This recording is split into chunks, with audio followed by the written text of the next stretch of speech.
بسم الله الرحمن الرحيم. عنوان هذه الحلقة: الأستاذ الدكتور محمد شعبان بزراعة المنيا، بطل من أبطال أكتوبر. تشرفت بالتعرف على هذا العالم الفاضل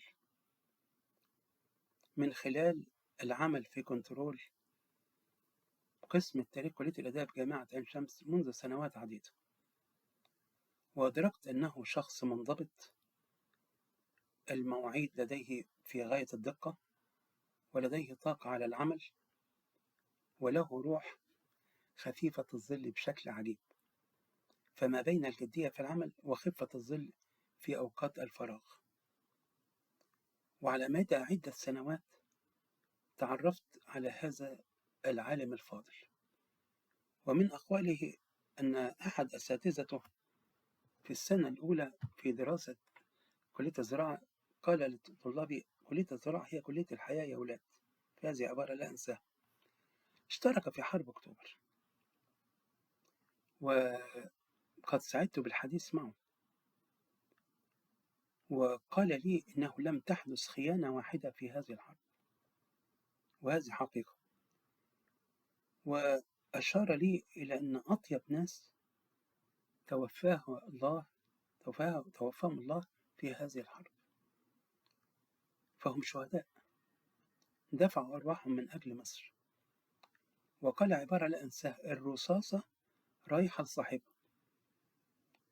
وقد عقدت العزم على تأليف كتاب بعنوان مصر تروي قصة العبور إلى كرامة 6 أكتوبر 1973، وتحدثت عن هذا البطل العظيم، وإنسان يتمتع بانضباط عسكري وبأخلاق رفيعة وبعلم غزير، وتجلس معه تشعر أنه ليس نسخة مكررة من الآخرين، مجموعة صفات ممتازة. وبالفعل كل 6 أكتوبر أتصل به كي أعيد عليه وأقول له البطل، لأنه فعلا بطل رائع. وما أكثر الأبطال الذين عشقوا مصر وعملوا في صمت ولم يحصلوا على أي شيء مقابل بطولتهم، وهذه هي الصوفية الوطنية. فمع مصر لا نطلب شيئا، لأنها هي التي أعطتنا، بل هي العطاء نفسه.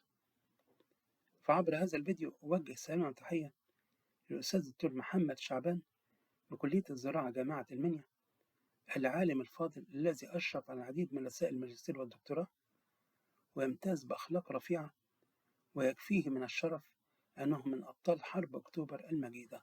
شكرا جزيلا.